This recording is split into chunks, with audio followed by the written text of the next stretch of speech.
Great, everyone. Let's start.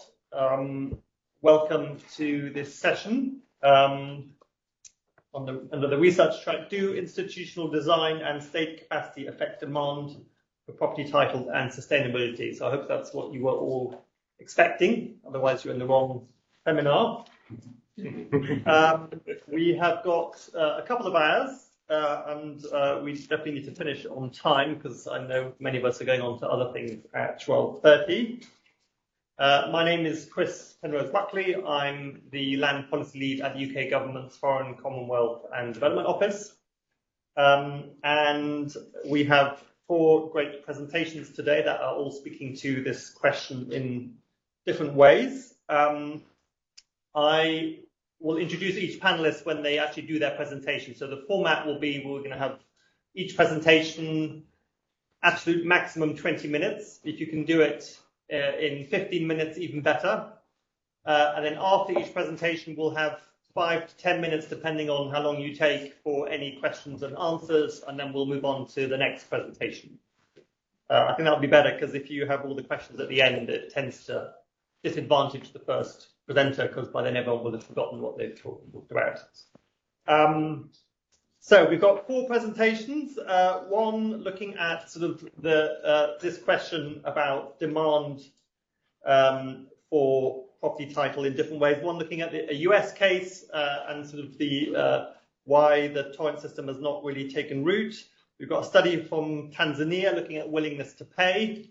And issues around that. One on Senegal, looking at demand for land titles and what factors affect tenure security. And then Malawi, not in this order, by the way, in case you're worried.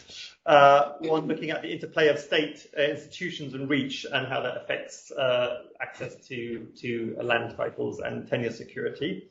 From my perspective as a donor working on and supporting tenure reform, I think this question about demand for land is really important. I guess historically there's been a lot of supply side focuses to tenure security, which haven't always paid sufficient attention to the demand for titles and also which factors affect demand. So I think this is a really important question, particularly as funding for tenure reform, particularly from some of the traditional donors, has changed quite a lot over the last 5-10 years. So I guess a lot of us are thinking about new ways of financing land registration. And I think so questions around willingness of users to pay is really important as well as other models.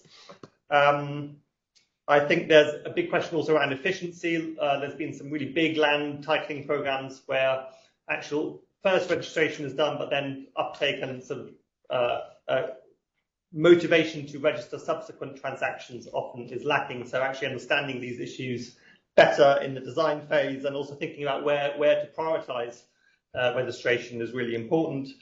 And then I guess there's also a lot of interest looking at different approaches to registration, collective and individual, which I guess also is driven quite a lot by demand and how well land markets are developing and the pressure on that. Good, so let's jump into the first presentation, which Matthew Ribar will kick off. Matthew is a PhD candidate in the Department of Political Science at Stanford University, and his dissertation project title is Who Wants Property Rights? That's right, isn't it? Yes. The political economy of land development and informality in West Africa. And before Stanford, he worked as an impact evaluator at Mathematica Policy Research, supporting projects in West Africa. And he holds an MA in Political Science from Stanford University and a BA in International Relations from College of William and Mary and the University of St Andrews in Scotland. Or was that somewhere else? Another St Andrews. Very good, very nice. Great, so over to you, Matthew, and you've got 20 minutes or less. All right, great. Well, thanks everyone for being here. It's great to see a full room. So as Chris said, today I'm presenting one chapter for my book-style dissertation project, which broadly explores variation in household demand for property rights, or specifically formal land titles, across sub-Saharan Africa, but largely West Africa. Right, so if we kind of I don't think I need to tell people in the room this, but when one visits a large number of African cities, you see a lot of graffiti, which looks like the following, which says, "Attention land predators, no parcel from the site is meant for sale." And this kind of feeds into a broad perception that formal land titles across sub-Saharan Africa are incredibly rare, right? This is kind of the broad perspective within the academic literature. But if we actually kind of start drilling down into kind of a roster of survey data here, we can see that there's actually really tremendous variation, kind of both across and within countries, in the fraction of households that possess some sort of formal land right. If you're really interested in this figure, subject of my presentation tomorrow. But so kind of looking at this figure, we start to see that, in fact, there's a lot of variation even within countries, and kind of even though you can't see it here, within regions. And so the goal of this project is to start to explain some of that variation in household uptake of formal land titles. Okay, so in this presentation, I'm going to hopefully send you away with three facts, three results.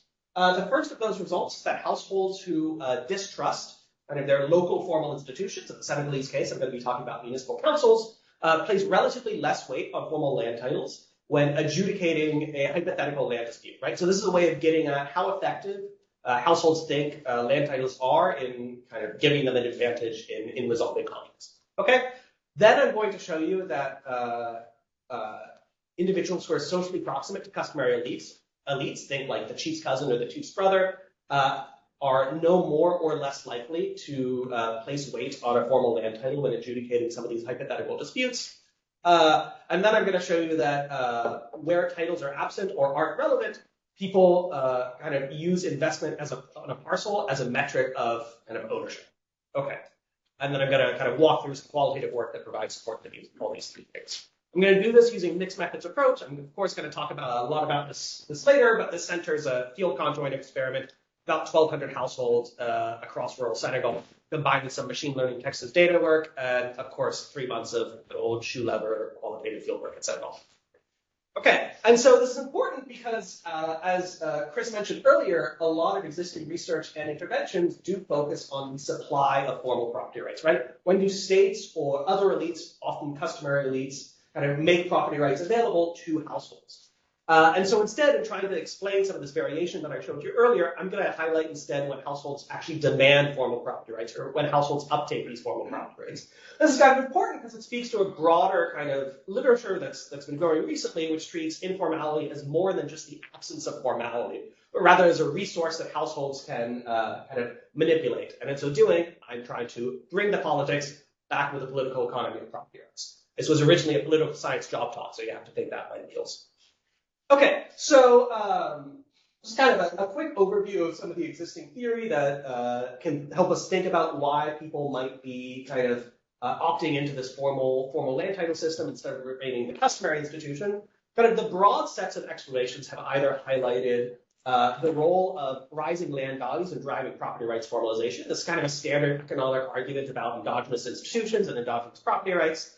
I'm not going to talk about that here, but in other research, I show that that's explaining a relatively small amount of the variation that we see in formal property rights, as is kind of education, right? So we might think that households who are more educated can better understand the kind of role of property rights. But again, elsewhere in dissertation work, this explains actually a really small amount of the variation that we see in who has a property right. Of course, I can talk more about that.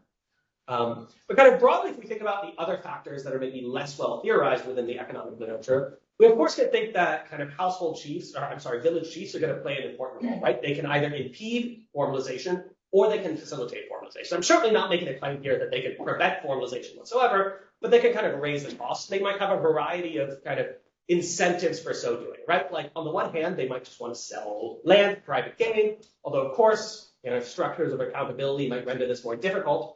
But they might kind of, for various reasons, want to keep land in either the customary or the formal system, right? So if chiefs help households formalize their land, this is kind of almost a developed good.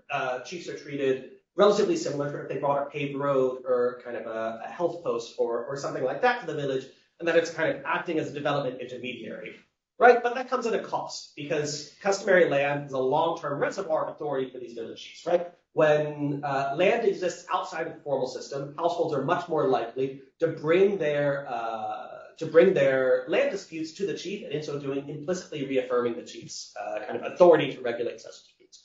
Okay, so there are a variety of reasons for which we might think chiefs are playing a role here. But kind of some of the survey evidence that I very lightly hinted out earlier suggests that we also need to look at kind of substantial variation even between and within villages. Okay, and so if we're trying to explain variation at this micro level, then we need to bring in the households. And so that's why we're asking the question, why only some households pursue land titles?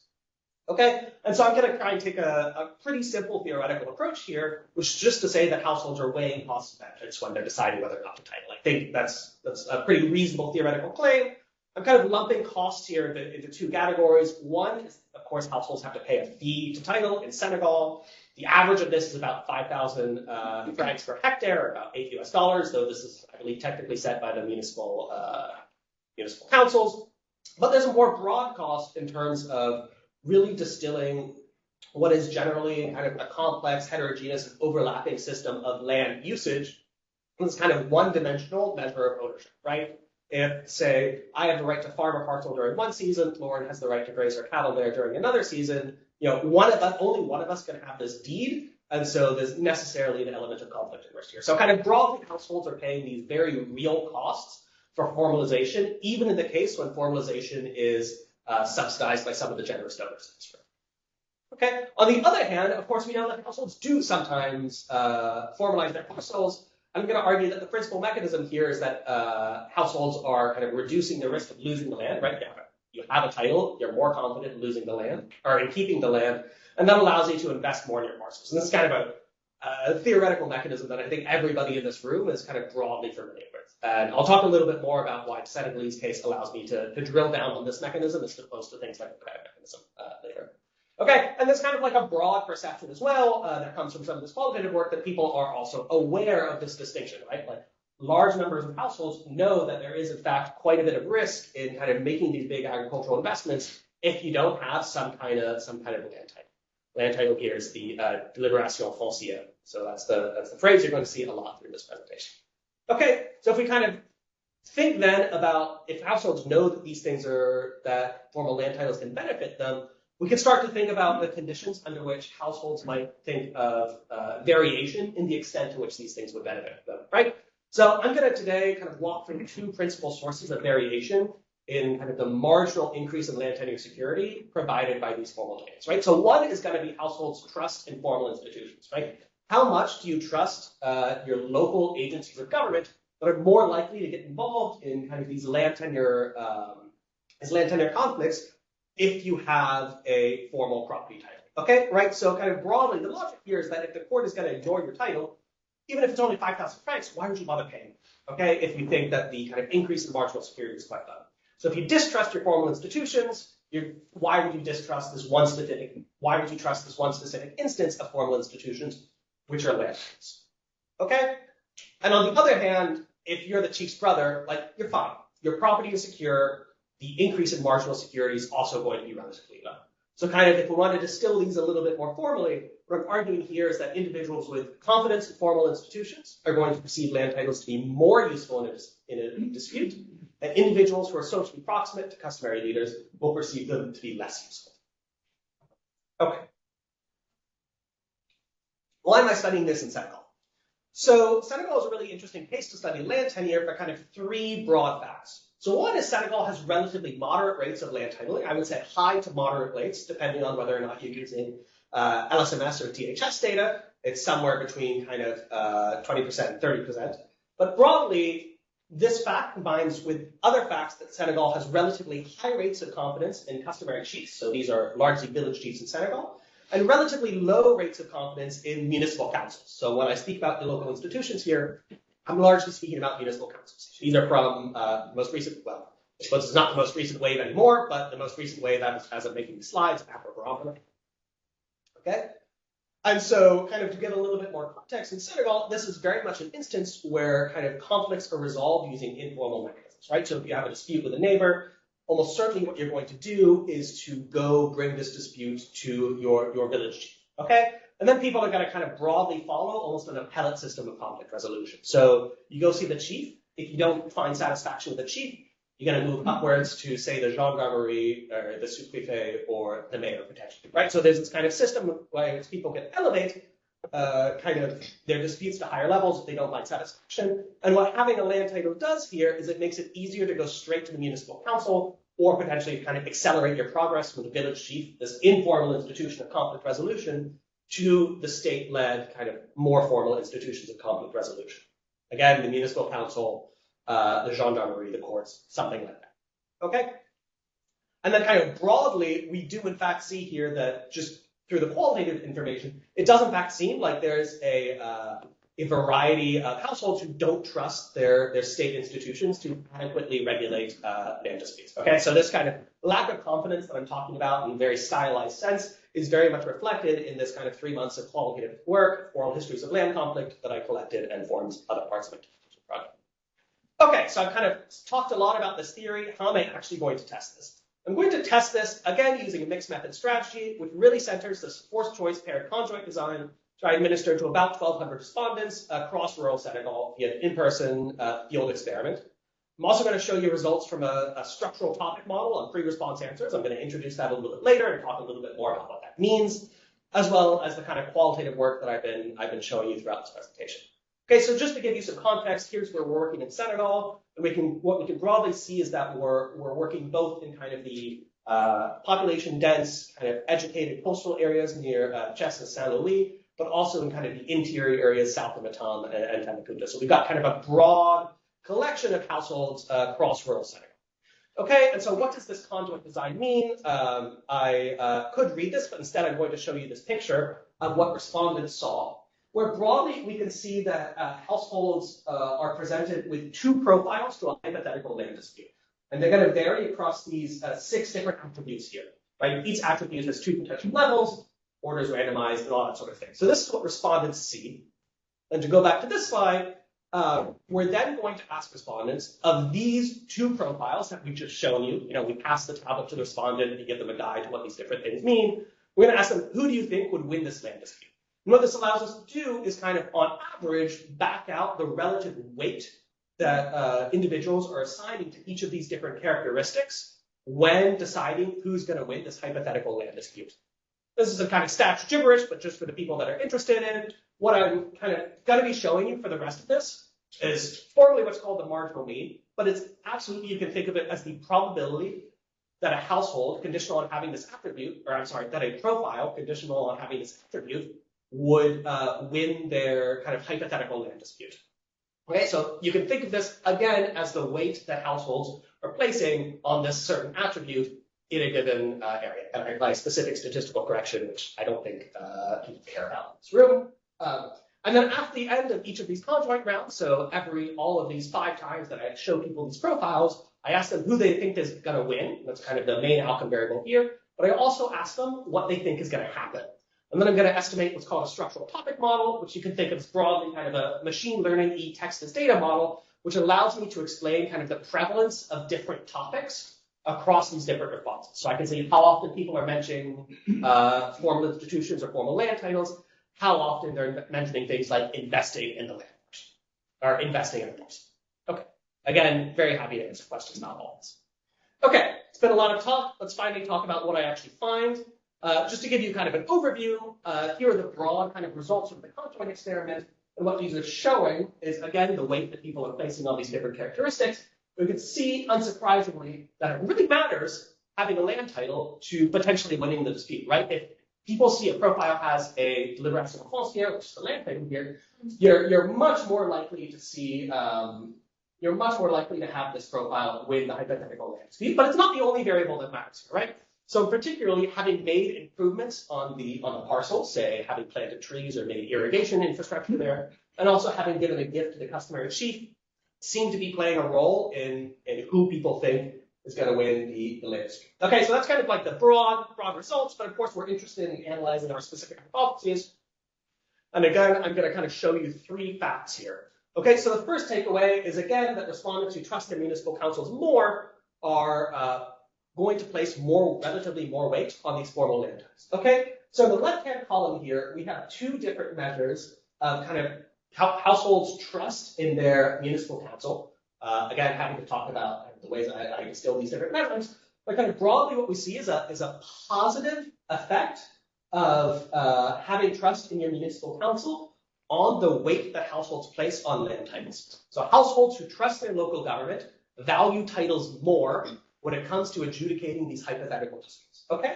And just for comparison, in the right-hand column, we ask the same questions about village chiefs. And here we can see there's more or less no difference across these different levels of trust, that basically trusting your chief more or less doesn't really affect how much you value a land title. Okay, and this kind of makes sense, again, with some of the qualitative information, which suggests that people broadly, yeah, they agree that land titles are helpful, but for some people, there's a little bit of doubt that can sneak in there. That doubt could be from corruption, from maybe the government swooping in, but I think in a context where people care about kind of having a secure title for their land, a guarantee for their land, this kind of 10% is relatively meaningful. Okay, and just, this is not kind of as sophisticated evidence as the field conjoint experiment, but again, we're talking about trust in land titles because we care about the uptake of land titles, and kind of we can see here that people who trust their municipal council are also more likely to have a land title. Although again, it's purely correlational, but it's kind of consistent with the story that we're telling. Okay, the next story that I'm going to tell you is that social proximity to chiefs doesn't really affect the weight people place on formal land titles. And here we can see kind of a similar setup, but now instead of quartiles of trust in institutions, we're looking at just household self-reported relationship with the chief.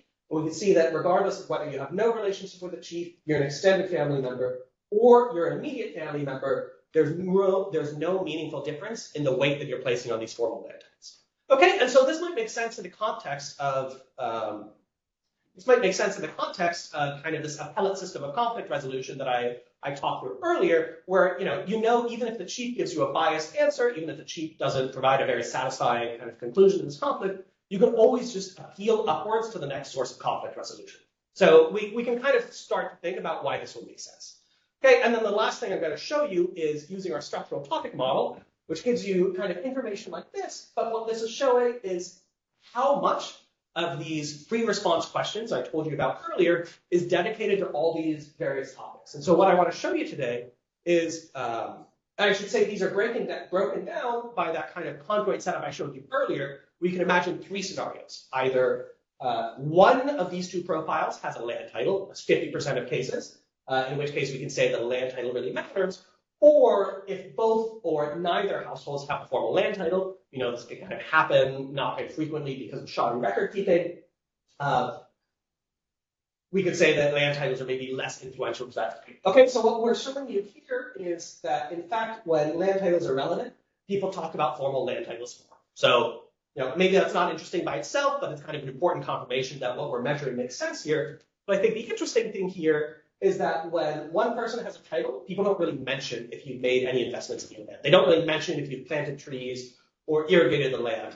But they mention this a lot when either both parties have a title or neither party have a title, right? So what this seems to be saying is that in the absence of land titles, people are using kind of previous investments in the land as kind of a mechanism of demonstrating this. Okay, so just to conclude, just to summarize what I've shown you here, I've shown you this forced force paired conjoint design to show the relative weights that people are placing on their land titles. I've shown you that respondents who are close to customary chiefs don't seem to weight titles less. I've shown you the structural topic model that suggests that people care, or people mention investing when they're not mentioning titling, and of course, equality of conviction.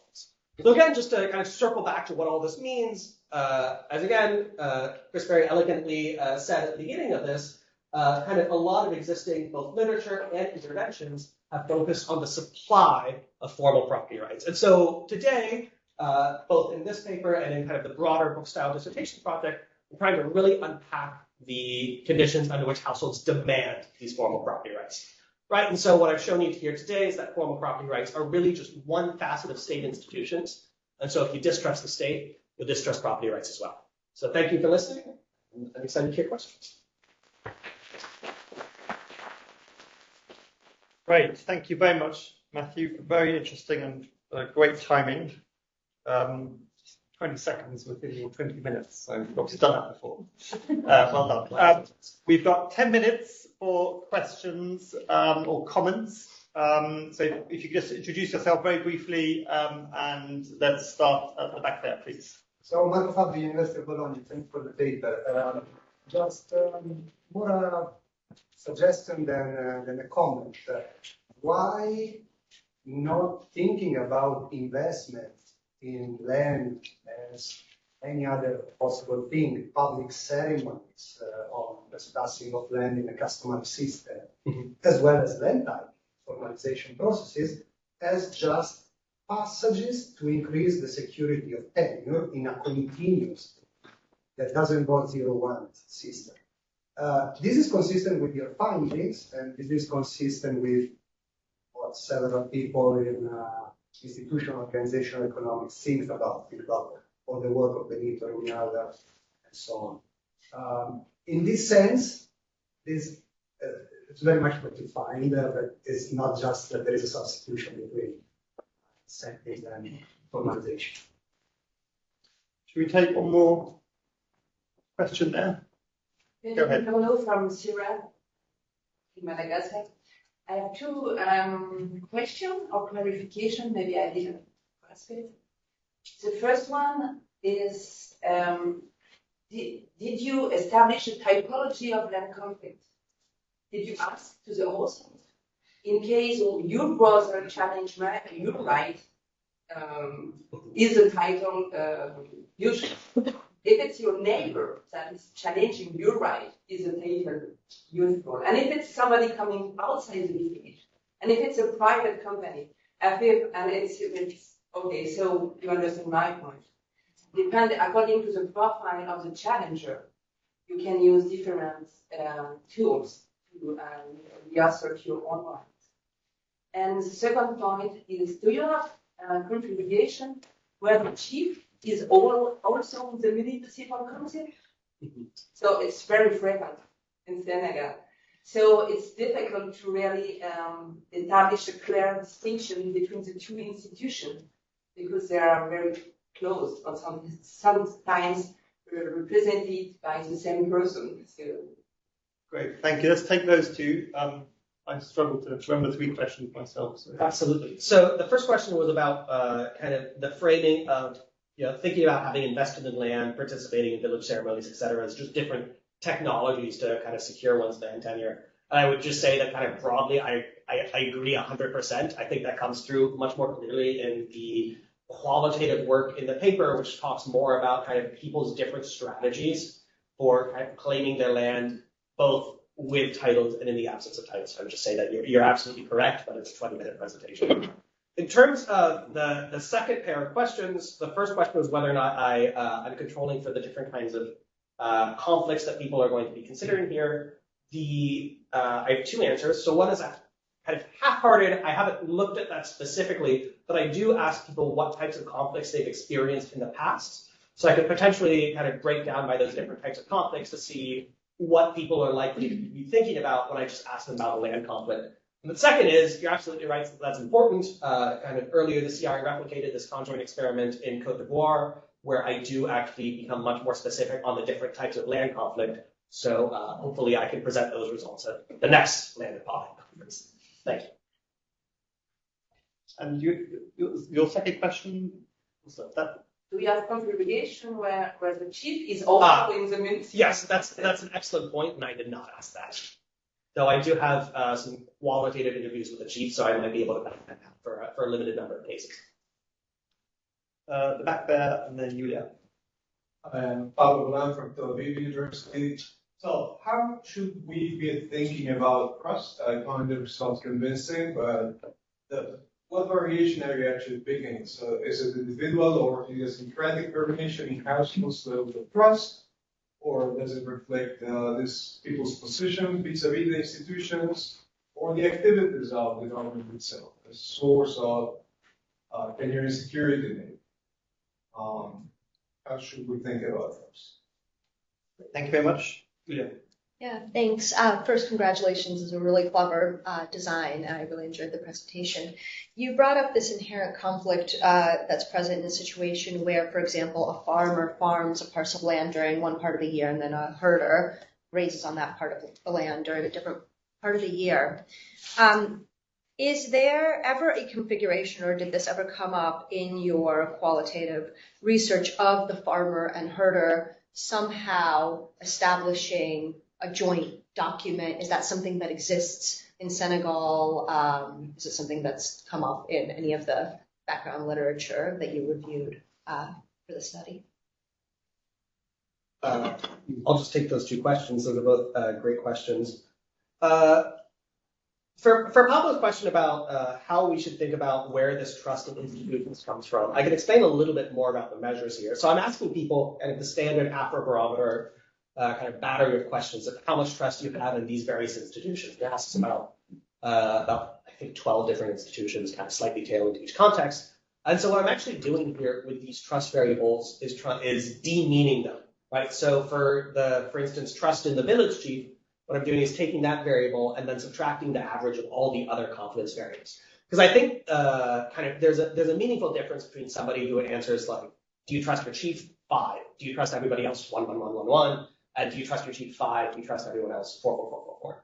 And kind of the existing literature largely treats these as similar answers by just taking kind of one-off answers. But what I think here is that there's a lot of kind of variation in households' overall level of trust, right? Are households optimist or pessimist when it comes to just institutions in general? And so by separating that and trying to abstract a little bit from these kind of more specific questions about where trust comes from, there's also a bigger question of what drives trust in institutions. And that's kind of what a lot of the rest of the dissertation tries to look at, is how can we think about variation in this trust? Is it actually just a measure of performance? Could all this be distilled to people trust chiefs when chiefs perform well? I don't think so, but it's certainly something that needs to be ruled out. And for the second question about whether or not farmers and herders are able to kind of cooperate with kind of submitting these requests for joint tenure, certainly not in Senegal. So I found no cases of so doing, and I'm not sure that the structure of deliberation foncière would really permit you to do that, because there's not as much of a structure of kind of communal land tenure claims. But I think more broadly, I get this tenure a lot from, or not this tenure, this question a lot from, real Freudian slip there, from a lot of kind of more institutional law focused economists who kind of say, well, why can't there still be some kind of Cosian bargain? Why can't you just have a, an agreement that you're still going to let this person kind of farm in the area in part of the year, even if you're not getting even if you have the formal title? And I would answer that I think, as with the other questions, is really a question of enforcement. Like, if you don't trust your council to enforce a land title, I don't think you're going to trust them to enforce kind of secondary conditions on that land title. I think that's really important. Brilliant. Well, it's your question. Right. I'll take one more question, then I have a chair's prerogative question. There you go.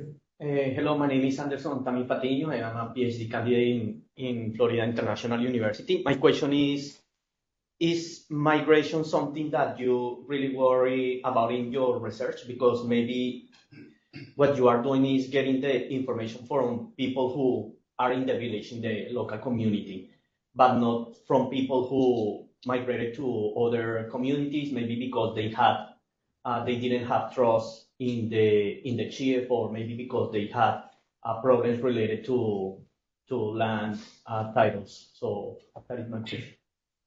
So can I just the last question to throw in before we move to the next presenter? I guess I'm just sort of thinking about the so what for policy. So really interesting presentation, but I'm thinking, what do you think some of the implications this has for example, the government or donors who are thinking about either systematic registration, obviously where you have a quite different dynamic? Do you think there are some implications for how that should be designed? But also just for more ad hoc registration, what should donors be thinking about? What other institutions that need to be built up? What do you think they should? What does this mean for land programming, even if it's not systematic? Any thoughts on that? Great. So I'll address the migration question first, because that's a really important issue. I think I don't get the impression that a lot of people are migrating because they distrust their specific institutions. On the other hand, a lot of people are migrating away for kind of economic reasons, but a lot of this is circular migration, right? So kind of young men from the household will go to Dakar or Chess for kind of 6 months, work for a bit, and then come back to the village. And so in this case, it's not really those household members who would have the title in their name anyways, right? It's almost exclusively the head of household. But kind of on the other side, if we take the reverse of that, we do see that people perceive kind of people who moved away from the village and actually stayed permanently in Dakar for 20 years, made a lot of money, and now want to come back to the village and buy land to be a major source of land conflict because they feel like they can't really put up an adequate resistance to those people. So I think migration is absolutely playing a role here, but I think it's a little bit more nuanced and it's kind of both on the threat side and on the supply side. In terms of the policy implications of the research, I think I would certainly like to finish the dissertation before I speak really authoritatively on this. But I think kind of what these early results suggest is that, in fact, this kind of correlates with some other things that people have been discussing today, where these kind of single barrel of land tenure interventions don't seem to be moving the needle very much. Instead, you kind of need kind of several interventions combined in one. So, for instance, we see a number of cases which are just purely capacity building, in which case you're helping kind of land tenure organizations to really increase their confidence and their ability to adjudicate disputes. But if kind of villagers don't know about that, then that's not going to move the needle on the village trust for that. And so it's not going to maybe change the incentives of the perceived incentives of the households to engage in this item. So I think, I don't know, better advertising of these capacity building interventions might be a small step. Wonderful. Thank you. Let's give Matthew.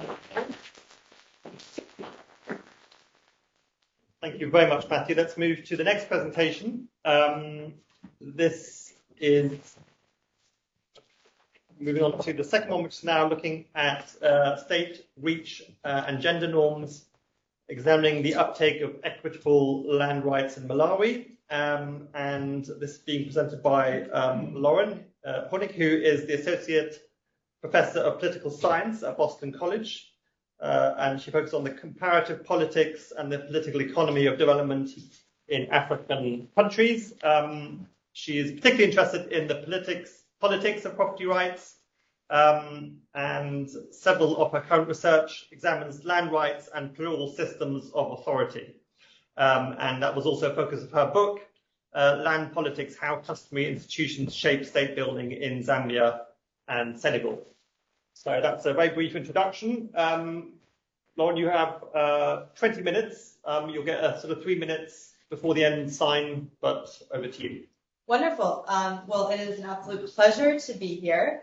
And I do have to apologize because this project is actually not about land titling. Much of my other work is, and I'll preview that in a moment, but this is actually a new project on women's land rights within customary land institutions in Malawi.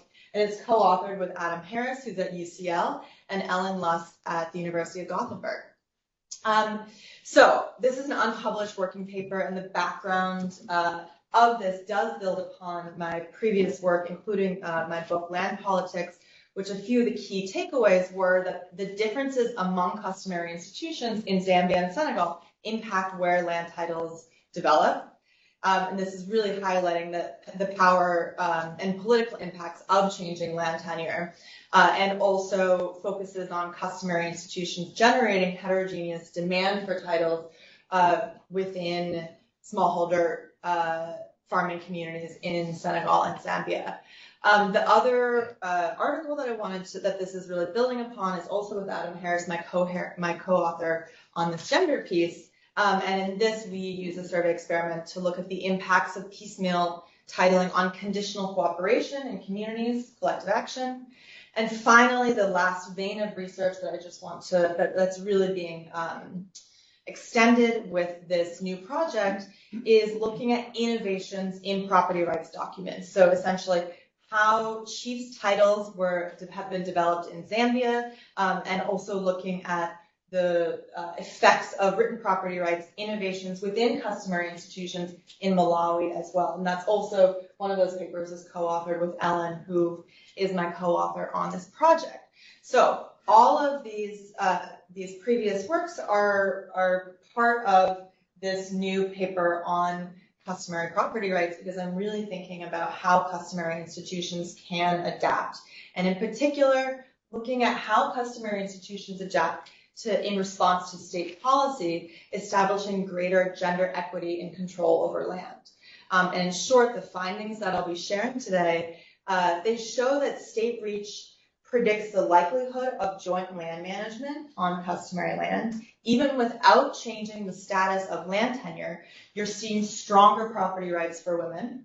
And we see this within similarly patrilineal or matrilineal institutions, which is a characteristic of Malawi, that you have both of those types of institutions in the country.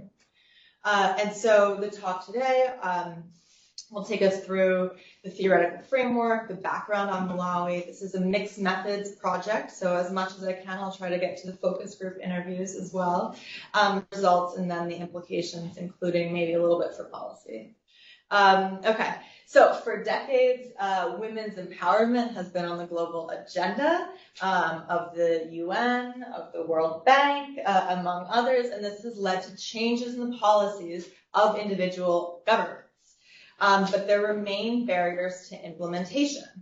And so, for example, in 1997, the president of Malawi, along with other Southern African countries, signed on to the statement. That they expressed deep concerns about the disparities between women and men in access to and control over productive resources. They committed to promoting women's full access to and control over productive resources such as land, livestock, markets, credit, modern technology, formal employment, and a good quality of life in order to reduce the level of poverty among women. They committed to repealing and reforming all laws, amending constitutions, and changing social practices which still subject women to discrimination, enacting and empowering gender-sensitive laws. So the political will is there, and in fact, the policy change has been too. But nevertheless, within African agricultural economies, there continues to be an emphasis on, there continues to be a wide variation in the actual practices of women's rights. And so the red here are the countries where you have less than 2/3 believing that women have equal opportunities to own and inherit land, and Malawi, which is the topic of today, is one of those countries. So herein lies the puzzle. Given concern about women's land rights, particularly on customary land, when and where do joint land management practices take hold? And why does practice match the de jure law in some places but not others?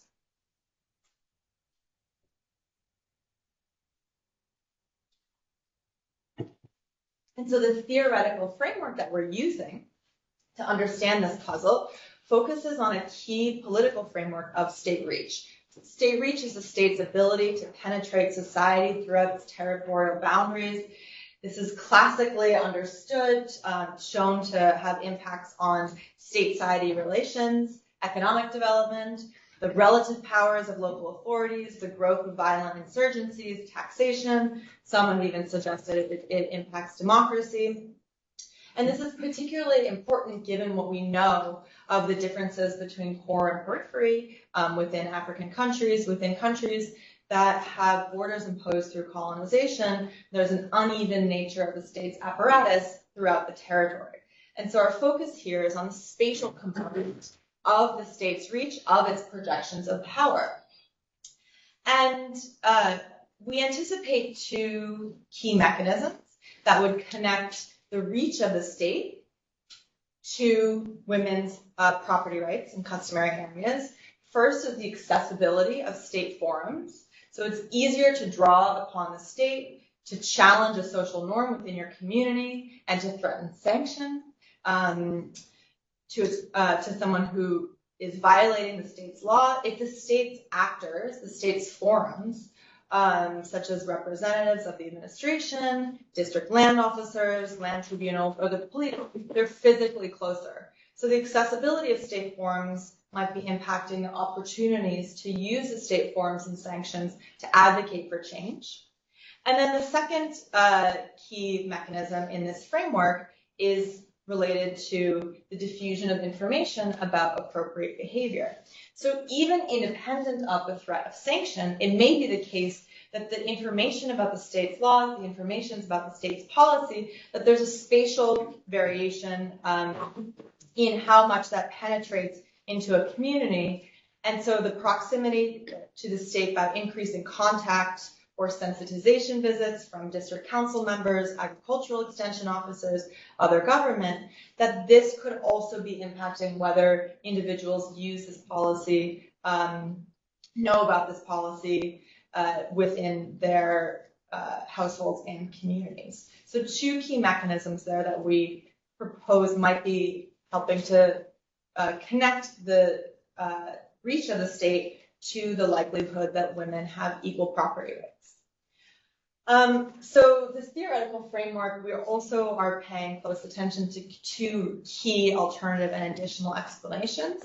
First is focused on land values and cash cropping. So there's a long history of political economy work, sociology work, even anthropology, which suggests that as land values increase, as the land becomes more valuable, that should shift the local institutions, the customary institutions governing land in that community. So some have focused on how this should increase male dominance, showing that matrilineal institutions, in fact, may become patrilineal as a result of increasing values of land, increases in how the colonial government shifting in how the colonial governments allow for men to extract value from land. And then more generally, land values and cash cropping have been estimated to impact familial ownership more generally, becoming more individualistic. So we want to keep an eye on that in our empirical approach. And then the other major one is urbanization and modernization theory. So urbanization, it may be that it looks like that proximity to the state's administrative offices is in fact really about proximity to markets, proximity to urban ideas. And so that's the second key alternative explanation that we're keeping in mind here. Urbanization is thought to weaken traditional social institutions, and if those traditional social institutions are what's preventing women from having equal property rights in their communities, then we should be aware that that could be exerting a separate effect. Okay, so the key hypothesis that we're testing in this mixed methods research, again, is that spatial proximity to seats of the state's administrative power should be associated with gender equitable land practices. And here we'll be particularly paying attention to community outcomes, who has management power over land in your community, as well as at the household. And in part, the community outcome is important to us because we see communities as more than an aggregate of individual norms, but in fact that this can impact the costs of deviating from a dominant norm within the community. And if we're looking to see where there are changes in the norms around gender and property rights, communities also should matter in addition to individuals. Okay, so we're doing this research in Malawi, where 76% of the labor force is agricultural. The majority of the land, and particularly the majority of the land used by smallholder farmers, is governed by customary property rights. In a 2016 study by one of my co-authors, 87% of the land users of smallholder farmers are accessing their land specifically through inheritance. So social institutions, and particularly social institutions governed by chief, are quite important to how land is controlled and governed within communities. Okay, so the social institutions in Malawi, we're specifically thinking about customary institutions, and these are led by chiefs who draw their legitimacy from pre-colonial nations and kingdoms, claim legitimacy from pre-colonial nations and kingdoms. They have some state recognition, and down to the village head, they're embedded in local communities with a hierarchy up to official traditional authorities. So these social institutions then interact with the state institutions. And so in the state institutions, there have been a number of pieces of legislation and policy and efforts towards gender equity. So a few examples, making it a criminal offense to dispossess widowers from their land. In Malawi's 2006 Growth and Development Strategy, they describe the importance of breaking the cultural and traditional factors which create and perpetuate gender inequalities. So it's fairly explicit, this attention within the state's institutions to trying to change the customary institutions on the ground that are governing women's property rights. And so the OECD's gender database, the way that they would categorize gender in Malawi state institutions is that women and men have the same legal rights and the same secure access to land assets without legal exceptions regarding some groups of women. However, some customary religious or traditional practices or laws discriminate against women's legal rights. Okay, so again, you have this difference between what's in the books and then what's in practice on the ground. And so we're interested in understanding whether the state's policies are actually impacting customary land rights at the subnational level. Okay, so we studied this puzzle using a mixed methods approach, combining an original household survey from 2019, 32 focus group discussions that help us think through the mechanisms and illustrations of the dynamics at play, and a mini survey with focus group participants that I won't focus too much on today. Okay, so for the survey sample, this is the 2019 LGPI household survey, and we have a subsample of married landowning households of 5,000, and the community level question we subsampled further, and so only 1,300 received that question of those landowning married households. The sample is not nationally representative. It is on areas that are generally customary land governed by chiefs, and for reasons related to other projects, the sample is along the border, 100 kilometers from the border to Zambia.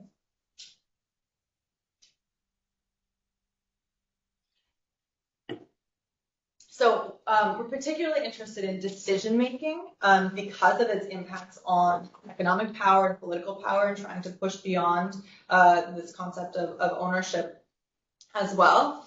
And we do, in other work, break down the types of land management decisions in the bundle of property rights, decisions over different types of property components. But for this this article, we're just looking at a general evaluation of power to make decisions about land in the community, and then also within your household. So only about 16% indicate that they practice joint land management in their communities, and 27% report as such in their household. And in general, we do have relative agreement among members of the same communities. Okay, so our key measure for spatial proximity to the state, what we're interested in is how this is facilitating access to statutory forums in order for people to advocate for equitable rights and the diffusion of these state-endorsed norms. Those are the two mechanisms. And so our main measure is the distance to their district administrative capital, their local capital. So this is the local administrative centers. And our main measure focuses on travel time as estimated by Google, so that we can incorporate both the variations in the quality of roads as well as actually the sheer distance. And then we also do have, as the crow flies, distance to national capital, distance to paved roads, and distance to schools as alternative measures of state reach, which is consistent with the literature on the state more generally. For urbanization, we're focused on distance to trading centers and markets. We have a second specification looking at high population areas. For land values, we are including the proportion of land in that area with cash crops and population density, and then we have a number of controls for ethnic heterogeneity, migration, kinship, which is matrilineal and patrilineal, education, gender, and wealth. And so even the areas that are within close proximity to these district council offices, they're still under the governance of traditional leaders. So looking by near and far quartiles within the data, you see that 64% in near villages report that chiefs have a lot of influence, and 56% in far. So just to get ahead of any question of whether we're just talking about peri-urban areas, this is still very rural communities that are within proximity to a council or not. At the same time, those near areas have far more interaction with the state. So village heads reported that their district commissioner visited last year 8% in near and 3% in the far villages. And then similarly, the village heads going to the district commissioner's office, 27% in near compared to 15% in far. So getting to some results. These are the marginal effects of the state reach measure. And what we see is that communities farther from the seats of state power and from the state's forums for statutory land adjudication are less likely to have joint land management practices.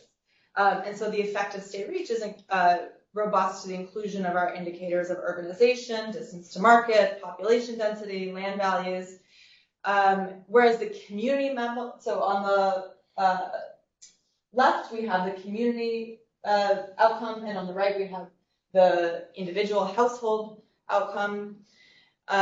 In both, we're seeing a significant difference in the likelihood that joint land management practices are adopted in those communities.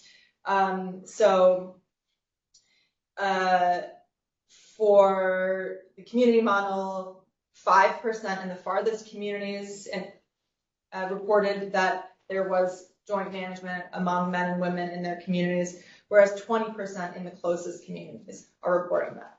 And the predicted effect is even larger for the household model, shifting by 16 percentage points from 47% in the closest communities at 25 minutes from their capital, and 22% in the farthest communities, which are 225 minutes from their capital. So given the low basis, these are pretty significant findings. This is robust to a number of different specifications, different ways of measuring matrilineal and patrilineal institutions. And so then we have some qualitative results on mechanisms. 1 minute. Great. Qualitative results on mechanisms. One is that the first mechanism was that increased access to the state's conflict resolution forums is part of what's driving this. And the second was the information mechanism. And we find evidence for both of these mechanisms. The paper is available online, and you will see lots of the evidence. I'm happy to talk about it in question or answer. So the summary of this project, of these results, is that state reach is highly predictive. That proximity to your local administrative center increases the likelihood of joint community and joint household land management.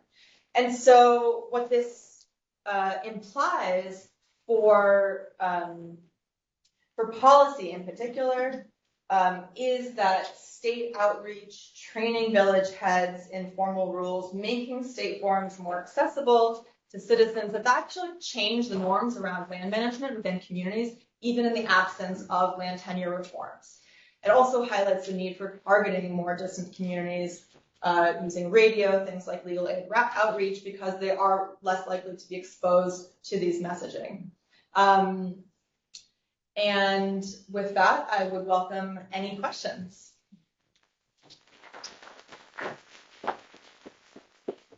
Wonderful. Thank you very much, Lauren. A lot to get through, but you did the timing really well.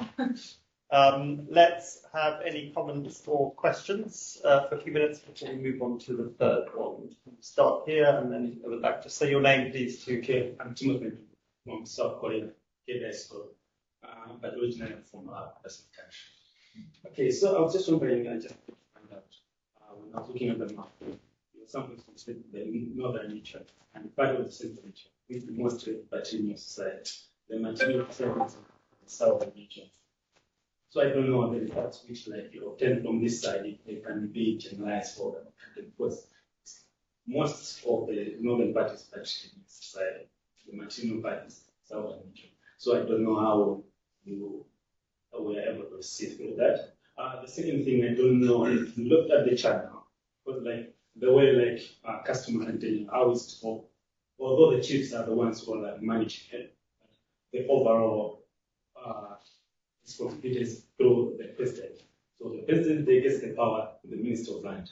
Then the Minister of Land, they get the power to the chiefs to operate the customer land system. But the field study that have shown that although the chiefs are the ones who are managing this, states now that Minister of Land enforces political gains or political advantage on this change. So they operate under his guidance. So in that way, he enforces everything that happens at the chief.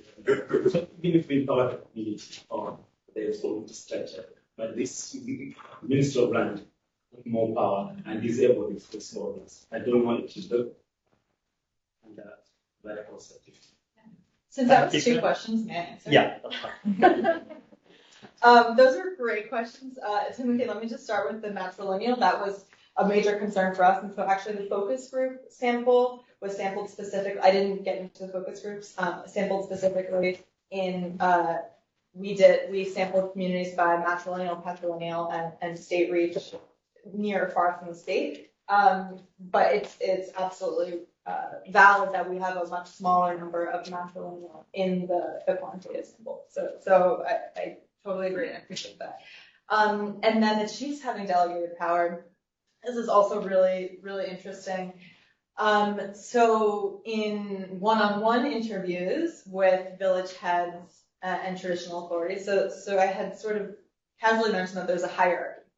And as Timothy is mentioning, information and law and responsibility, the hierarchy is meant to be from the state, from the Ministry of Land, to the traditional authority, which is an official category, to a group village head, to a village head. So the village heads, when they have a dispute, if people are dissatisfied with the village head's adjudication of that dispute, then they can bring it up. This is actually, Matt had mentioned this as well. They can bring it to the next level and the next level. So within this hierarchy, those that are closest to the state, the traditional authorities, they're the ones who are being invited to the donor events for sensitization and training, and then they're intended to pass that along to the village heads. And so the higher up you go in the hierarchy, the more likely you are to have the customary authorities indicate that women should have equal property rights. And it's the ones who are the closest to the ground that they might be more willing to side with a norm that weakens women's property rights or says they're less equal. So I tried to get GPS coordinates for the PA level, but that's something that I'm still thinking about how you can get at that, because I completely agree that the hierarchy within the customer institutions has a lot of impact as well. Great, let's take one question there. You have another question over here? Then Matt. Marco Fabri, University of Bologna. If I understood correctly, your design, you're assuming that the time, the displacement of road by the state is basically orthogonal to preferences in villages for managing households jointly, title jointly. So there's no titling here. No titling, management of the land. So whatever it is, preferences in a village are orthogonal to state investments in land or state investments? State investments in roads to reach the villages. Yeah. So usually politicians allocate in a normal funds the roads to maintain this and so on. So would the concern be that they would be more likely to give it to communities where women had equal rights? The concern is that they are communities that have certain specific characteristics that correlates with also the equal rights. So there is a non-inter variable that takes place. Okay. So yeah. You should convince us that this is not the case. Okay. Great. Very quick one there, Matthew, then we'll move on to the next presentation. Okay. Do you have information of if women in this household have use right or property right? Do they inherit land or can they purchase land? So if they are their own land, they can manage them. And if yes, do you have information of joint ownership with their husband or with their brother and sisters? We can also explain joint management. And then it's maybe not the power of the state, but power of money. And close to the road, maybe you have more access to employment. land market, and maybe you can have more possibility to buy your own land and then to manage it with or without state reach. Thank you. Do you mind taking one more? Sure. Yeah. And we'll wrap up. Just really quickly, I'm really interested if you have any kind of information on the characteristics of these lowest levels of the traditional authorities. I mean, what is the education levels of these different chiefs? What are kind of, I mean, I assume you don't have information on their attitudes, but it would be interesting to see, like, if certain chiefly characteristics are better able to kind of diffuse or prevent the diffusion of these norms. Do I respond? Yeah, if you can take both of those, if we can. So yes, so this the possibility that access to roads. So I think both of your questions focus on that. You know, if I randomly placed a district office in the community or not, or close to the community or not, would I see the same results? That's what you want to be convinced of. This is observational. I am trying, so including as many variables as I possibly can. Urbanization and roads, I think, are the strongest ones that we could potentially be worried about. And so it didn't show the second urbanization or the full urbanization results, but I appreciate particularly that access to markets, access to economic development, that all of those could be conflated with state reach. So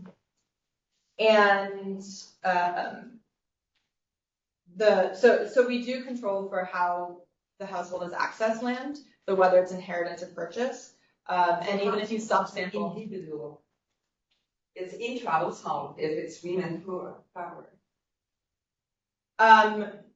So whether a woman who's married without her husband has purchased land.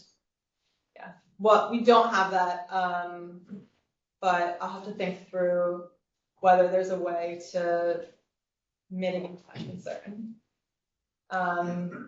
And Matt's question, great. I mean, really great question. So our village hedge sample is small, and so it gets to such a small subsample of our survey. So we did look for education effects and individual effects of the village hedge, and we didn't see anything. Right, we're out of time. Thank you very much. That was really fascinating too. I think really interesting policy implications also for how you approach land, and even in the absence of sort of registration and titling. I think it's a similarity from the points you made, Matthew. Right. I'll bring my pen here. Right, let's move on to Nicholas. Do you want to sit here? Nicholas Nogureiras, not quite too long, very well. Is going to look at the US and why land registration systems fail the case of Torrens in the USA. Nicholas has a PhD in law at the University of Bologna, and he is a land registrar in Barcelona. And he was the Associate Professor of Land Law University at Campus Barcelona in Spain. Lots of other things he's done as well, but I won't go into all of that. Thank you very much, Nicholas. You have 20 minutes. If you can do it in 15, even better. Otherwise, I think we're going to get squeezed at the end. I am not so fluently in English. Yeah, that's fine. I don't want to rush you. But in your time. Thank you. Okay. And we'll give you a 3-minute warning before your time is up. Okay, sorry. Yeah, we can click on share in call.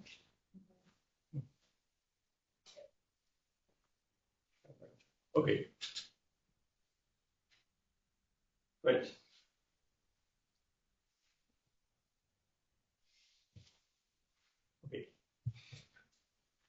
The origin of this presentation comes from a question posed by the land user of São Paulo, Sergio Giacomino, why the registration system has failed in the world's leading economy, the United States. And for his surprise, he agrees with the Canadian professor Thomas Mack when he says that he knows no jurisdiction in the world well, Torrens system has failed, except the United States. On the contrary, there is a tendency to extend and extend this type of registration throughout the world. In the late 19th and at the beginning of the early 20th, there was in the United States a huge increment of, there was a huge experience a large number increase of the number of registration systems. The process began in Illinois in 1995 with a referendum, continued in 1996 in Ohio, and so on until 19 jurisdictions. Currently, we have only 4 states with Torrens systems: Hawaii, Massachusetts, Ohio, and Minnesota. In Hawaii and Massachusetts, it extended throughout the state, but in Ohio and Minnesota, it's only enforced in certain counties. This subject gave rise to an important legal writings. I will speak only about the main legal writings. First, after the implementation of the Torrens system, the most important and influential attack to the system was the book from Professor Richard Powell, Registration of Title to Land in the State of New York, published in 1938. He concluded that the new system didn't work better than the old recorded system because it was more expensive, it created new problems, and it needed a staff best qualified. This was immediately criticized because Professor Powell cheated. He included costs in the Torrens system that he didn't include in the record. The second period is in the late 60s. We have Professor Ted Filtris advocated for a reformation of the conveyancing system in favor of registration. Also, in the same opinion were Walter Barnett and Barlow Good. But the title insurance companies reacted immediately. In 1978, they financed the book from Shigan Plotkin, saying that the experience in the United States was negative. But in the same moment, the Ontario Law Commission was saying that going to the Torrens system or registering under the Torrens system was cheap. And now we have the third moment, nowadays, at the 19th, the interest is focused in modifying in the new technologies of the recording system. And at this moment, there is a fourth draft about a statement of property from the American Law Institute. And he doesn't speak anything about Torrens. Why the registration system failed in the United States? The first answer, a very simple answer, will be to say because they were vested interests. Well, that is a simple answer because it doesn't take into consideration all the phenomena. Here is very frequent in this table I have heard years before. The people who reform say, "Who are the losers? Who are the winners?" As with this question, we are solving the problem. They forget that vested interests are not only in the side of the people who oppose the reform, but also in the people who are reformed. In my opinion, I can advance. The reason of the failure of the system in the United States was a bad design of the system, a very bad design and the incentives. Before studying this bad design, let me make a relation between the land registration system and the constitutionality. The first line of attack against the registration system in the United States was its constitutionalism. All the registration laws were challenged at the state's courts to test the constitutionality. Even in one case, it arrived to the federal court. Even though the different courts upheld the constitutionality, there are laws that were challenged 60 times. What happened? It created an atmosphere between among the legal class that no registration law in the United States would be constitutional, would agree with the Constitution. But which were the challenges to the Constitution? First, because it allowed a deprivation of property rights with the due process of law. Second, because it granted judicial powers to the land registrar. And third, because it was a special legislation that changed the statute of limitation? Well, the legal challenges represent, in my opinion, or show a proper understanding of what the land registry is. I would say even better than many European states with a large tradition of land registries. They have understood very well, and that is a recognition about what the land registry is. So for the opponents of registration in the United States, it was crystal clear the following. First, that the registry function is a public function. It's a way to overcome the old patterns of private conveyancing. There are two alternatives, or the state inhibits and leaves each one to do his own in the market, so they have to contract their own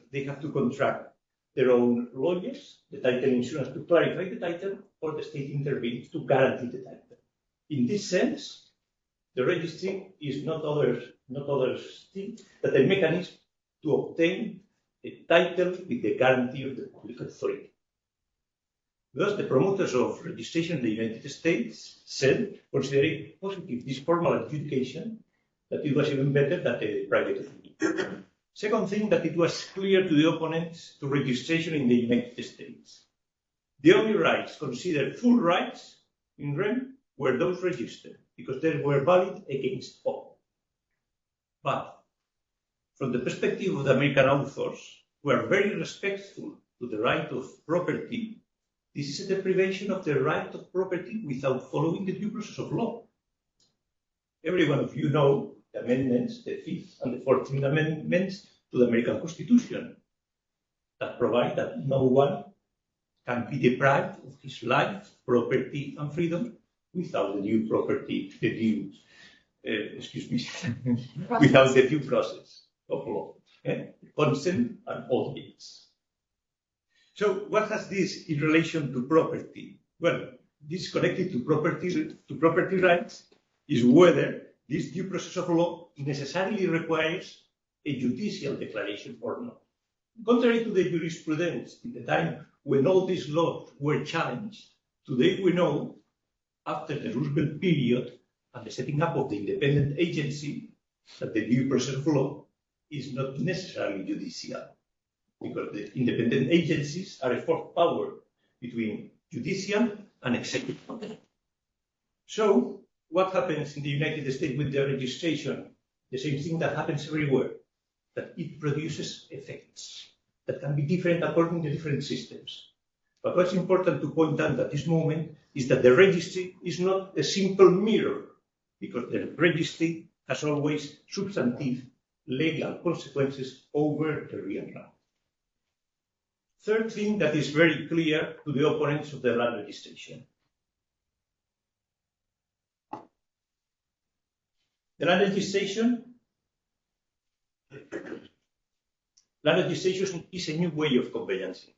The American authors do not confuse appearance with registration, because they know very well, as Torrens pointed out, that the main aim of registration is not publicity. Thus, the president of the Mortgage Commission of the State of New York in 1937 stated that registration is a new mechanism to obtain a conveyance permanent and indefeasible. So for the American authors, like all in the tradition of the Torrens system, publicity goes in the second place. Fourth statement that the opponents of registration knew very well. Making a title conclusive and indefeasible could infringe the statute of limitations, because there was an abbreviated period. What does it mean? If a title is valid against many, but it yields in someone, it loses its absolute character. It is relative. We have a better title than another, we have a minus use, but we don't have the title. How do we obtain an absolute title? Historically, we have usu capio, as Buckland says, or a judicial declaration. As you can imagine, today, we cannot wait all that time to obtain security in the transaction. So, the answer lies in a declaration from a public authority, similar to judicial authority. Judicial declaration. in a summary process that produces an abbreviated exclusion caption. And that is the land registry, a cheap and simple mechanism to obtain that security. Fifth, the Americans authors, you can imagine that after hearing all of this, they were not surprised to say that the registrar functions were not merely administrative or ministerial. Even in Ohio, they amended the Constitution in 1912. So the function of the register and the judicial function are quite similar because, first, both are neutral, are restrained to the case that is submitted to them, and second, because they are independent. They are not subject to command orders or command from any administration. Six, the American authors had clear that to achieve the most important thing is to achieve a title indefeasible and conclusive. It's a matter of resolving one of the questions posed for my Italian author, Rosario Nicolò, when he says, what happens when a link in the chain of transfer fails? We have two possibilities. A, domino effect. That means that the links fall, all the links of the chain fall, so no transaction is ever secure. Second possibility, guillotine effect.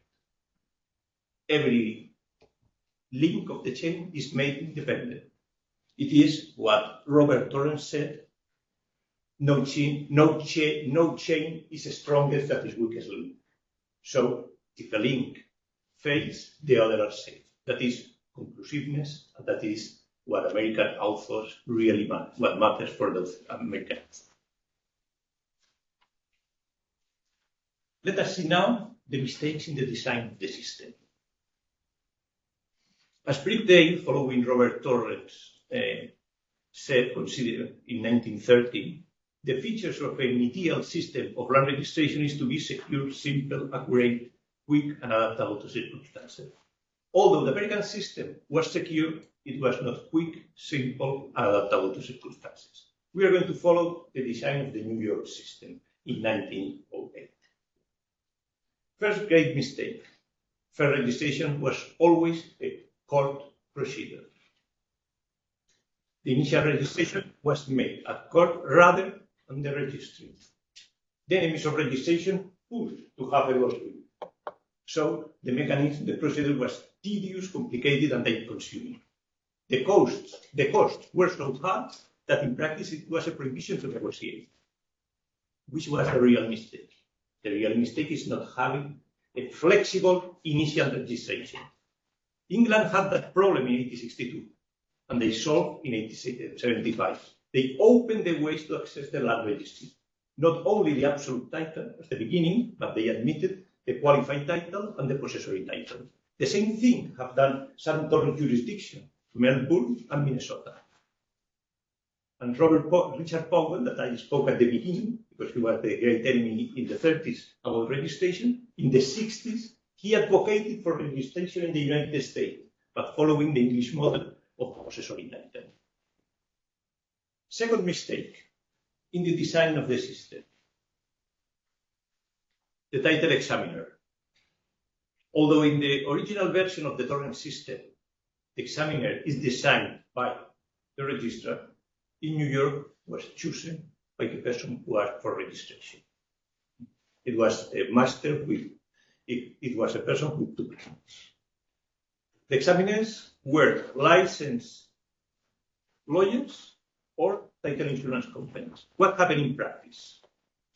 That the title insurance companies discouraged their clients to register, and the lawyers could not compete with the insurance company because they had not a title plan. So the bulk of the business of examiners were given to the title insurance companies. Imagine, only 5 out of 10,000 lawyers were examiners of title. But this was not an accident. This was something that was intended by the Torrens Commission, whose president was Professor Alfred Reeves. Because they thought that giving the companies a business of $30 million, they would support the Torrens system. The bait was given, but they didn't bite because they knew that it was the end of the companies being reduced to examiners of titles. And Professor Alfred Reeves, who drafted the law, in reality, he was an employee of the title insurance company. What is the mistake in this type of design? A, the function of control cannot be performed in a free change basis, because if not, it goes to the largest control. If there is a control competition, we go to the race to the bottom. Second, because the controller must be independent and must be predetermined. And also, it needs to have an statute that makes him immune to political influences. Third, a qualified staff is needed. The talent must be kept in the side of the controller. I think many of you have seen inside job, what happens in inside job at the beginning. A person from the public sector goes to control a company, and the other side of the table are the best lawyers available. And the message is very simple. If he is good controlling, he will be in the other side. So we need to create mechanisms to keep the talent in the side of the controllers. The controls are going to be as good as the controls. Precisely, this is one of the flaws of the system. That's what was highlighted by Professor Richard Powell. They need staff, a qualified staff for this type of system. Third mistake, the liability. Every one of you know that without liability, there is no registration. It is so important that Theodore Roof in England spoke about the insurance principle. The mistake in New York was to make this fund optional. So the enemies of the system provoke errors at the beginning when the fund had little financial backup and it was driven to bankruptcy. This is the case of California in 1937. A single case destroyed the fund, and the system lost its reputation. The enemies of the system don't like, are always against, that the state has to guarantee or secure titles to land.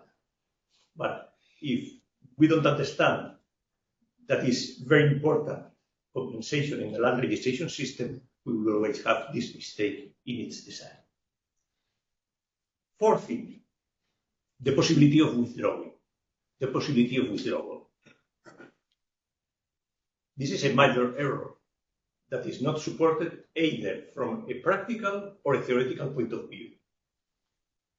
The American authors say that no owner is dissatisfied with the registration of his properties in the Torrens system. Are the title insurance company, the attorneys, or the abstractors who deny their services if they don't bring out the property from the land registry system.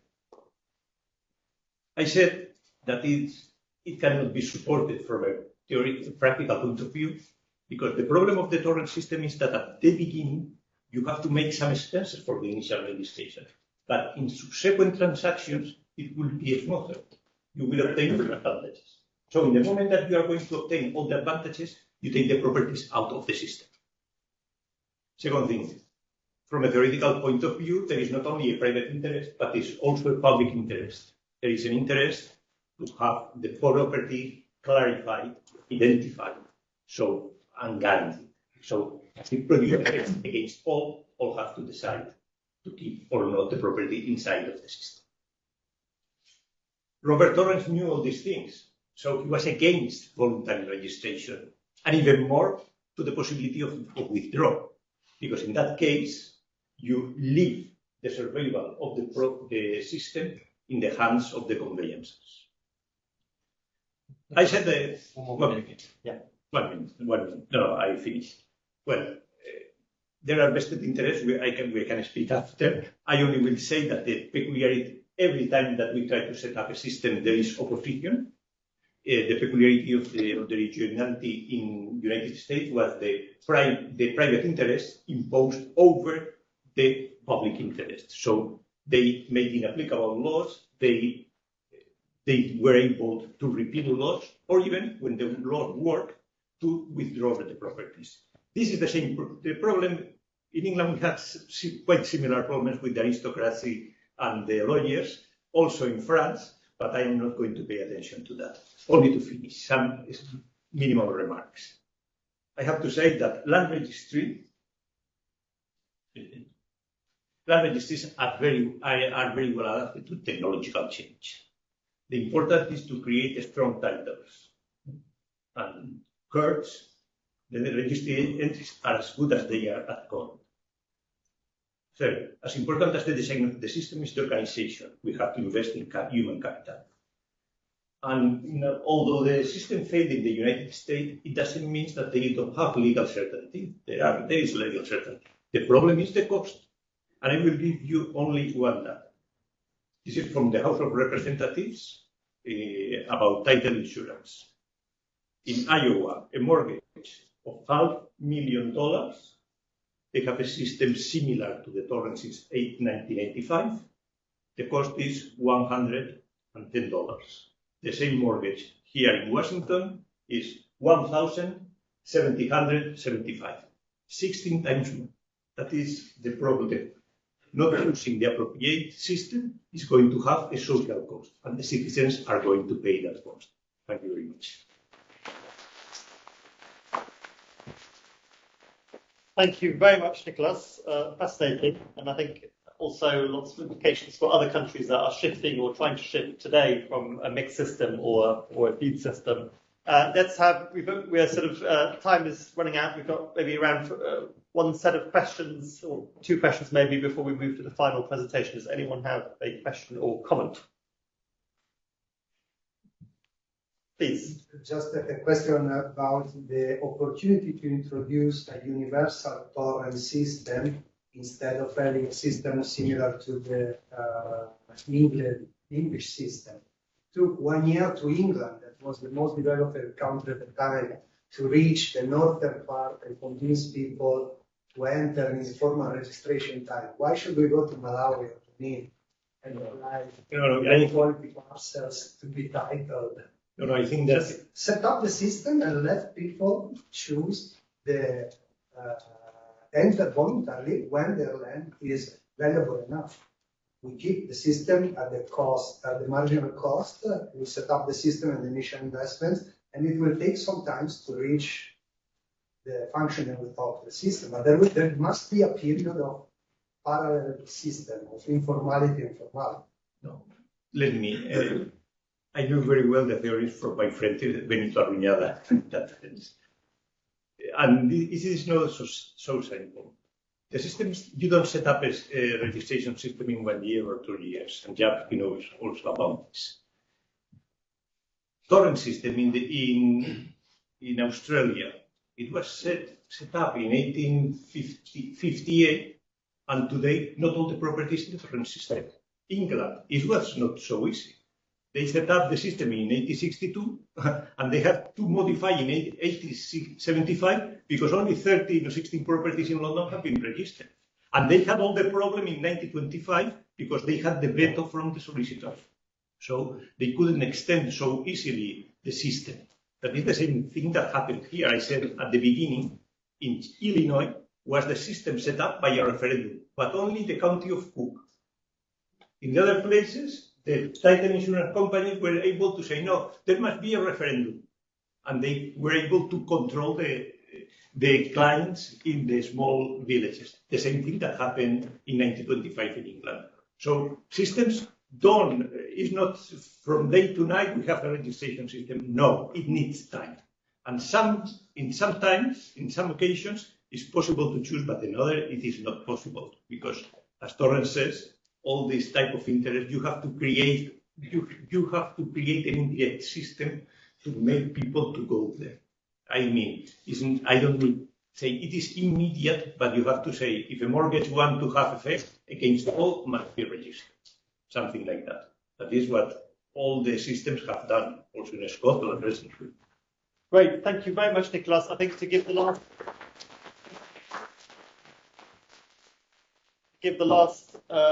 presentation enough time. Let's move on. Thank you very much. Let's move now to the final one, which is, let me get this right, Tanzania demand for documentation study. Who pays for land documents and why?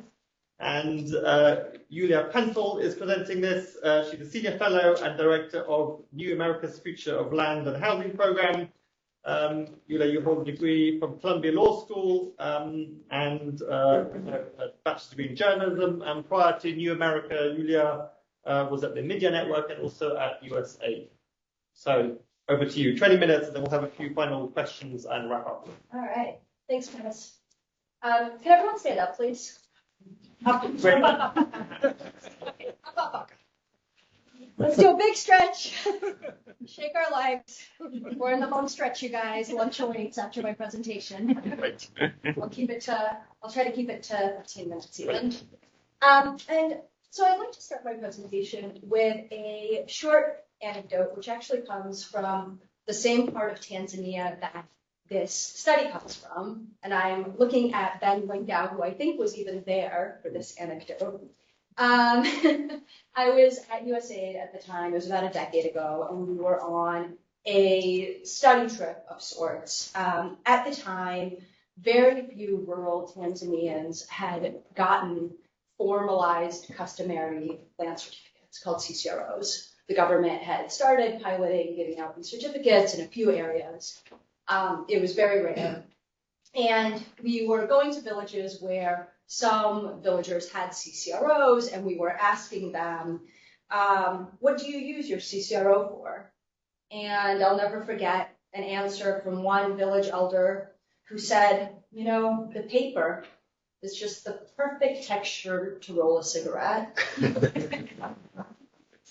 And so this simple interaction, you know, really crystallized attention at the heart of the land rights development movement that, Chris, you started our session with, which is that there's so much talk about supply of land documents. We're pushing every which way to provide land documents at scale to everyone. In many cases, country governments don't have the funding to do this. Donors are stepping in to help and so on.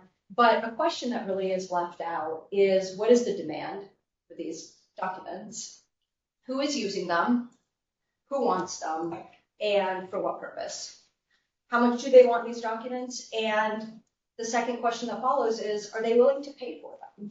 Because as Chris alluded to, oftentimes the national government doesn't have the funds necessarily to be providing these documents for free at scale. So you have NGOs, startups, increasingly donors stepping in to experiment with cost recovery models, where rather than giving out these documents for free to everyone, they're asking people to start to pay into the system. And so today I will be talking about a study that we conducted in central Tanzania to try to unpack this question of who wants to pay, who is willing to pay for documents and who's able to.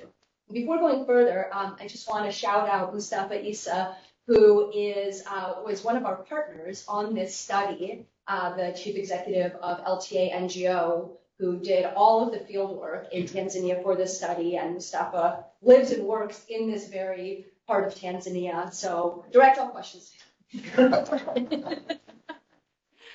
Okay, here's the background. In between 2015 and 2021, USAID funded a large land rights activity called the Land Tenure Assistance Activity, which, among other things, delivered formalized customary land documents called CCROs to approximately 100,000 rural Tanzanians in and around Iringa district, which is in central Tanzania. And there was a really interesting implementation shift that happened halfway through this program that provided the setup for this study. The first 4 years of the program, during the first 4 years of the program, USAID mapped all of the parcels in each of the villages it worked in, and then it provided CCROs for free to every villager. Then, in the second phase of the program, the last 2 years, it switched its approach, where it's still, this is really important, it's still mapped and registered all of the parcels in a given program, but it only provided CCROs for people who were willing to pay into the system. And they were asked to pay approximately 30,000 Tanzanian shillings, which is approximately $13. And so they shifted implementation, set up this really interesting opportunity to understand who within these phase 2 villages was willing to pay the $13 for a CCRO and why, and what is their capacity. And so several years after the USAID program concluded, as part of another USAID program called INRM, Integrated Natural Resource Management program, we went back and we looked at phase 2 of the implementation program to try to understand, who was willing to pay for these documents and why. And the study was conducted in 2 parts.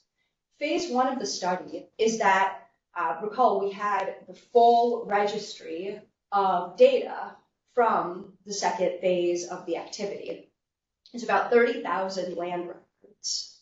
And so for these land records, we had the geospatial data, and we also had all of the characteristics that are collected as part of producing a CCRO. So we had every claimant's name, age, gender, the size of the plot, the tenure type, and so on. And then we also, from the bank records, had a record of those 30,000 records, which ones were paid for. And so we were able to compare those 2 groups.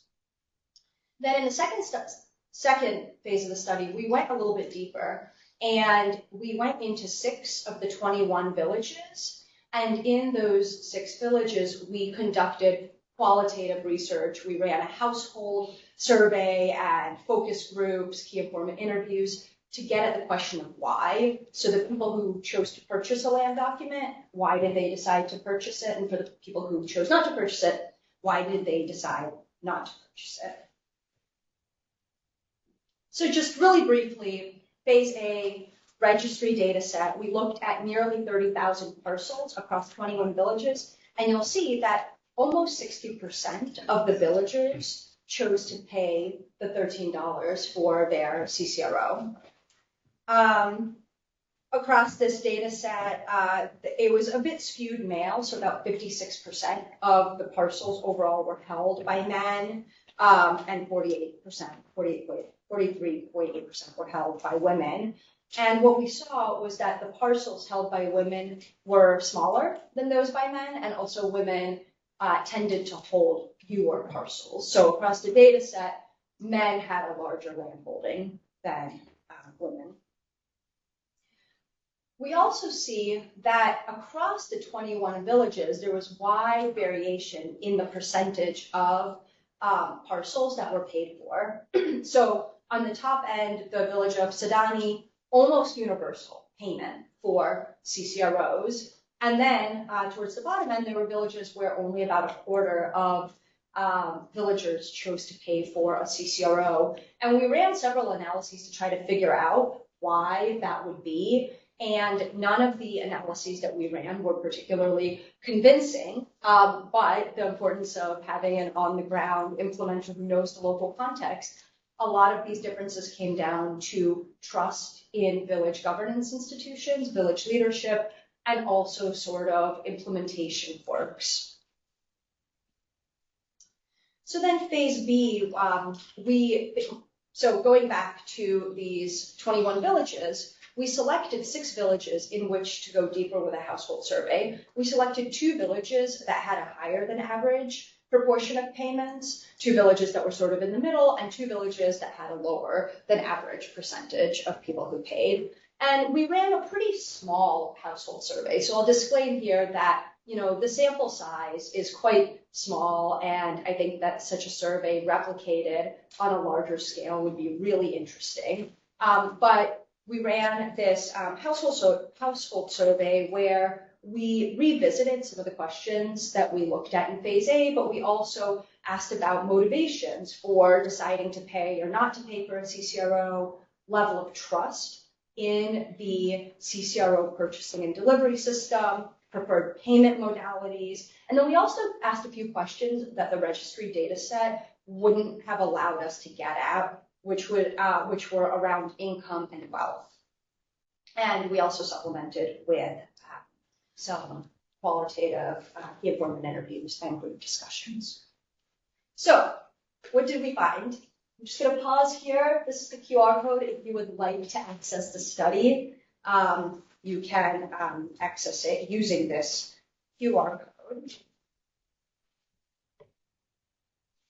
Who's paying for CCROs? So this comes largely from that examination of the registry data set. We found that there were several parcel and claimant level factors that were significantly and positively associated with the likelihood that a claimant chose to pay for a CCRO. Parcel size, that's sort of obvious. Claimants with larger parcels were more likely to pay for a CCRO. Occupancy type. Parcels under joint occupancy were significantly more likely to have a CCRO paid for than parcels that were held individually or in probate administration. Also, we found that parcels held by divorcees, divorced women in particular, had a significantly lower likelihood of payment for a CCRO. Total number of plots held, again, we see a correlation with wealth. Claimant age. Typically, older claimants were more likely to purchase a CCRO, and marital status, married claimants. Interestingly, we found that gender was not associated with CCRO payment status, and I'll come back to this in a second. We also ran, because we had access to the land use plans for each of the villages and some geospatial data, we ran a bunch of analyses related to land use and things like proximity to urban areas, proximity to roads, proximity to protected areas. None of those factors actually yielded any, statistically significant associations. So digging a little bit deeper on gender, what we found was that gender was not significantly associated with a likelihood, lower likelihood of paying for a CCRO, but recall that women in general had less land holdings, and then in the second phase of the study, we found that they had significantly less wealth and income as well. And so to us, this was actually a really interesting result, that despite the fact that you would think that women would be less able to pay the $13 fee for a CCRO, and this really came out in the qualitative research, a lot of concerns around ability to pay, they were still actually paying at equal rates to men. And so one of the conclusions we drew from this was that despite being less able to afford a CCRO, women really prioritized purchasing one. And so we had relatively similar payment rates across genders. We also looked at respondents with multiple plots. So the majority of the respondents in the sample had more than one plot. And what we found was that about 65% of the respondents with multiple plots purchased CCROs for all of their plots, 23% purchased CCROs for just one of their plots, and 15% didn't purchase any CCROs. And those villagers with multiple plots, we asked them, how did they prioritize? How did they choose which parcels to pay to get a CCRO for?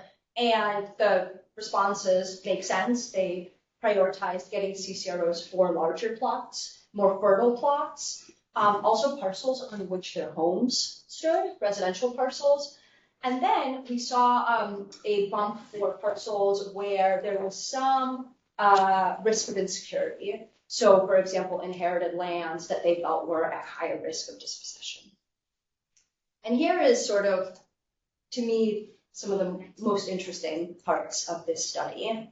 So during phase B of the study, we asked the claimants who chose to purchase a CCRO why they chose to purchase it, and then claimants who chose not to purchase CCROs why they chose to.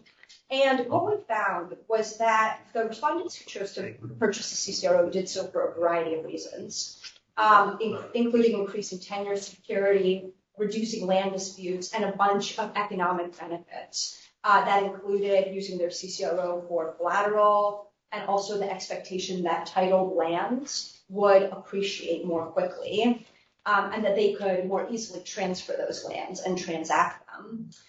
We did see a little bit of a gender difference. Female respondents were more likely to prioritize tenure security and were less likely to prioritize economic gains from their CCROs. Just a few other points here. In terms of age, respondents who were older, over 65 years old, were less likely than their younger peers to cite using land as collateral as a reason for payment. And then they also were more likely to have purchased a CCRO if they had a high level of trust in the CCRO payment system and had a higher income. We asked about the perceived affordability of the 30,000 shillings, and it was widely perceived to be affordable and was also significantly associated with a likelihood of purchasing the CCRO, which makes sense. So what about people who didn't pay? Overwhelmingly, financial reasons. Just by and large, the most common cited reason for non-payment of a CCRO was financial constraints. And this was particularly acute for women. So you can see a little bit of the gender breakdown here. 91% of women who didn't pay for a CCRO said it was because they couldn't afford one. When we dug a little bit deeper into the financial constraints, we got a range of responses. Lack of funds, lack of liquidity. So we have the income, but we don't have funds right now, which has some really interesting programming implications. Competing priorities for harvests, climate change came up a lot, and also the impact of COVID, because this survey took place just after the COVID-19 pandemic. Other barriers that came up were family disputes, registration-related challenges that prevented them from moving forward with purchasing a CCRO, and also a low awareness of just understanding the process. But as you can see, the awareness and kind of not valuing a CCRO was pretty bottom of the one of the lowest reasons. There you go. My words are failing me. We also asked the villagers who didn't pay whether they would be likely to pay in the future. And 89% of them said that yes, they did intend to purchase a CCRO in the future after they had paid other debts and or after they had a better harvest. Just really quickly, we asked about perceptions of the CCRO payment process and just about payment modality. So you can see that by and large, most of the villagers paid for their CCRO through the village office. So basically the system was that they would come with cash to the village land authority and give the cash to the village land authority, and then that authority would give the money to the CCRO provider. A small number paid with a bank agent, with a mobile agent. We see room for expansion there. Overall, the satisfaction and trust in the process were really high. The price was perceived to be quite fair. But we did see that in instances where there was a lower satisfaction or trust in the system, it was significantly and negatively associated with the likelihood of a CCRO purchase. So a couple conclusions and recommendations. We saw that a desire for CCROs remained high and was high in the study area, and the payment rate was relatively high, 60%, which to us implied that the price was relatively affordable. But I did come out of this study with a question, which is, what do we make of that 60% take-up rate? Is that good enough? If the aim is to enable CCRO receipt for the majority of the population, then that's great. 60% is good. But if the aim is to have universal uptake, then obviously we're falling short and we need to investigate why. We also found that trust in the village governance bodies was really key to the process and was really an asset of the USAID program that took a lot of time up front to build that trust. So a question for me is, for a more rapid registration, activity that doesn't take that upfront time, will we see the same uptake? And then finally, going back to this gender issue, we really saw two archetypes in who ended up paying for CCROs. Those who could, so kind of had the disposable income, mostly middle-aged married men who purchased a CCRO because 30,000 shillings wasn't that big of a dent in their wallet, they could afford it. And then those who felt like they had to, and this came out in the qualitative research as well, women, widowers, and the elderly were motivated to pay for CCROs because they were vulnerable and at risk of dispossession, even when they couldn't really afford to pay for it, or it would put a significant constraint on some of the other things that they would be wanting to pay for. And so this really has, and this is the last slide, some implications for programming and policy. If we know the groups that really want to pay for a land document but can't afford it, how do we do a better job of targeting them, prioritizing them? Should we introduce some sort of a means testing? Should we go out to those groups first? We also saw that a lot of people wanted to purchase a CCRO, but they didn't have the liquidity at the time to pay the full 30,000 shilling fee. So should we be introducing things like payment plans, right? Or loans, microloans that are specific to land documents. Those are some of the things that I came out of the study, some questions that I had. And I think that there's so much more to unpack. This is really an emerging area of demand for documentation. And so I welcome your questions.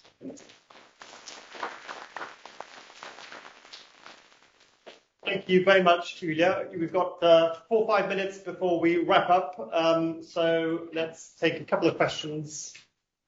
Hi, Ben Linko from MCC. Super interesting presentation.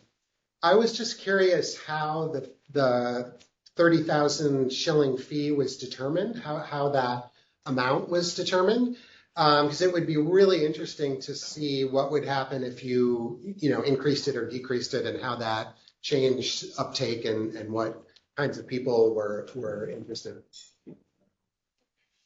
Any other questions? Thank you for the presentation. Really interesting. I was curious about the tax liability situation. For people who are getting CCROs, is there any future tax liability related to it, or any cost of maintenance? So, those two, then we'll have one more round and then I'll wrap up. Great.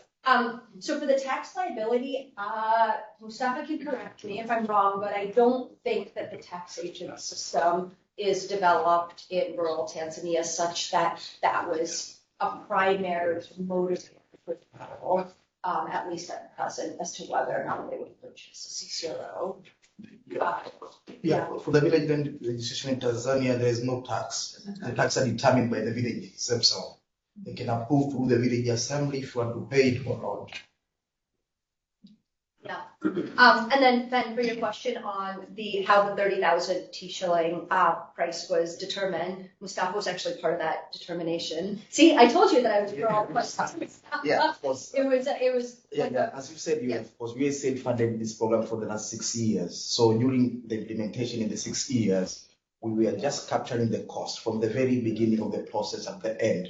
So we know exactly how much it costs, to issue the CCROs to the community members. Government are charging 150, but of course, what we came out during the implementation is to issue the certificate of customer right to the villagers. It will cost only 30,000 Tanzania shillings.